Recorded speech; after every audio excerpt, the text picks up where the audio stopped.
Hey everyone! If you're trying to register a medical device in Hong Kong, and your application got rejected, or you're afraid it might get rejected, this video is going to save you a lot of time, money, and frustration. Because here's the uncomfortable truth. Most medical device rejections in Hong Kong are not because the device is unsafe. They happen because of documentation issues, technical gaps, labeling inconsistencies, weak clinical evidence, poor submission strategy, slow responses to authority queries. And the worst part, many companies only find out after months of effort. We've seen manufacturers who thought, "We already have FDA approval, we are safe. EU CE marking is enough. Hong Kong is voluntary, so rejection is unlikely," but still got rejected or heavily delayed.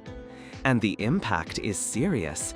Lost distributor deals, missed hospital tenders, delayed product launches, increased regulatory costs, rework of entire technical file.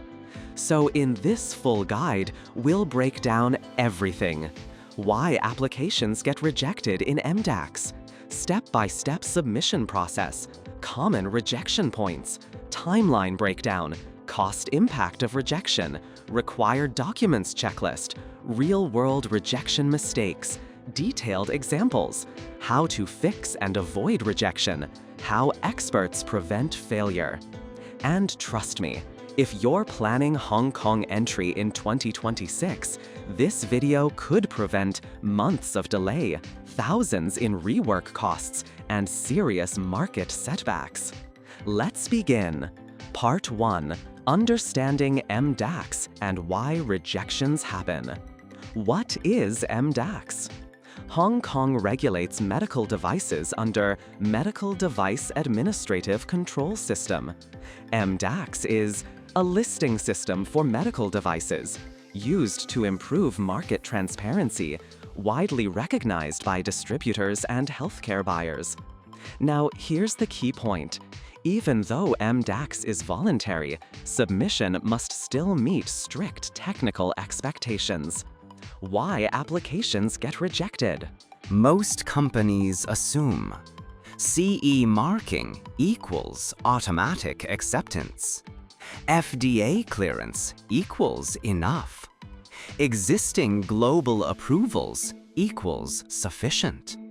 But MDACS does not work like automatic approval systems. Instead, it evaluates documentation quality, technical consistency, evidence completeness, label accuracy, risk justification. Real example. A manufacturer submitted a CE-certified device, but rejection happened due to missing risk management alignment, inconsistent IFU language, outdated test reports. Result: full revision required, 5+ month delay. Key insight: MDACS rejection is usually a documentation problem, not a device safety problem. Part 2. Step-by-step application flow. Step 1. Device classification. Everything begins here.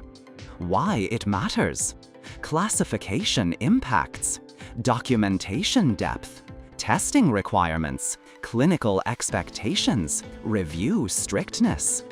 Common mistake: using only EU or FDA classification. Result: wrong submission category, missing documentation. Example: a moderate risk device submitted as low risk. Result: authority requested additional clinical evidence. Rejection trigger: incorrect classification strategy. Step 2. Technical document preparation. This is where most rejections originate.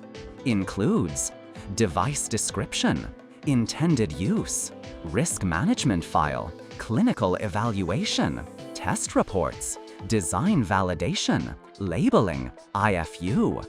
Common failure: outdated or mismatched documentation. Example: IFU says for hospital use only, but technical file says home use device. Result: immediate inconsistency flag. Rejection trigger: inconsistent technical file content. Step 3. Test report validity check. Authorities check: EMC, biocompatibility, electrical safety, software validation, sterility. Common mistake: submitting expired or outdated reports. Example: biocompatibility test was 7 years old. Result: request for retesting. Rejection trigger: invalid or outdated test evidence. Step 4. Labeling and IFU review. Labeling is a major rejection area. Includes device name, intended use, warnings, instructions, symbols, manufacturer details. Common problem: marketing claims not supported by evidence. Example: label states clinically superior performance, but no comparative study exists. Result: label revision required. Rejection trigger: unsupported claims in labeling. Step 5. LRP, local responsible person validation. Foreign manufacturers require local responsible person support. Role: communication, submission handling, regulatory coordination. Common mistake: using inexperienced LRP provider. Result: delayed responses, poor coordination. Rejection trigger: poor regulatory communication structure. Step 6. Submission and authority review. Once submitted, authorities review documentation carefully. Timeline: 2 to 6 months typical. Common problem: slow response to authority queries. Example: authority asked clarification. Manufacturer responded after 6 weeks. Result: extended review cycle. Rejection trigger: delayed clarification response. Part 3. Why rejections cause huge delays. Hidden impact of rejection. Rejection is not just a compliance issue. It creates lost time, lost revenue, rework costs, testing repetition, distributor frustration. Example scenario: company had to resubmit entire documentation package. Result: 4 to 8 months additional delay. Business impact: missed procurement cycles, lost hospital contracts, delayed market entry. Key insight: rejection is often more expensive than initial registration. Part 4. Documents required.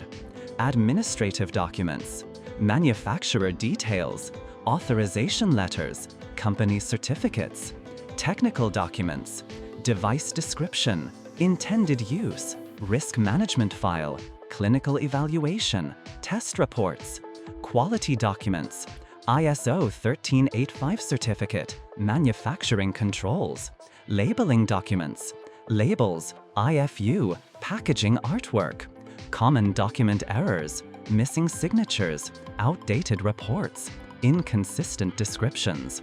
Result: immediate rejection or queries. Part 5. Timeline impact of rejection.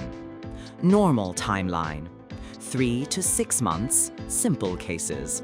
6 to 12 months, moderate cases. 12+ months, complex cases. With rejection, add 3 to 8 months additional delay. Example: one rejection caused full documentation rework, testing repetition. Result: launch delayed by nearly a year. Key insight: avoiding rejection is the fastest way to reduce total approval time. Part 6. Biggest mistakes that cause rejection. Mistake 1. Copy-pasting global documents. Result: inconsistency across files. Mistake 2. weak risk management file. Result, missing hazard controls. Mistake 3, outdated testing reports. Result, mandatory retesting. Mistake 4, misleading labeling claims. Result, regulatory rejection. Mistake 5, poor coordination with LRP. Result, communication gaps. Mistake 6, slow response to queries. Result, extended review cycles. Mistake 7, no pre-submission review. Result, preventable rejection. Key lesson, most rejections are predictable and therefore preventable. Part 7, cost of rejection. Direct costs, resubmission fees, consulting costs, testing costs, hidden costs, lost sales, distributor loss, inventory delay, rebranding effort.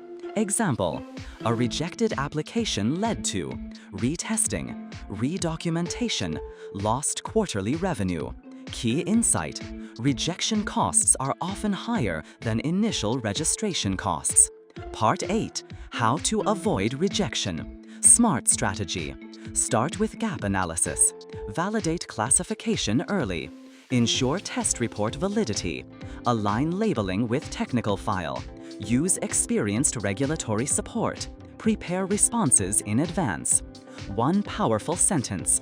Approval success is usually determined before submission, not after submission. Planning medical device registration in Hong Kong? Don't risk rejection, delays, rework costs, lost market opportunities. Why choose OMC Medical? MDACS submission expertise, technical file optimization, labeling and IFU compliance, gap analysis support, LRP services, end-to-end regulatory strategy. Whether you faced rejection already or want to avoid it completely, talk to OMC Medical experts today. If this video helped you understand why medical device applications get rejected in Hong Kong, follow OMC Medical for more regulatory insights, compliance strategies, and global market access guidance. See you in the next video.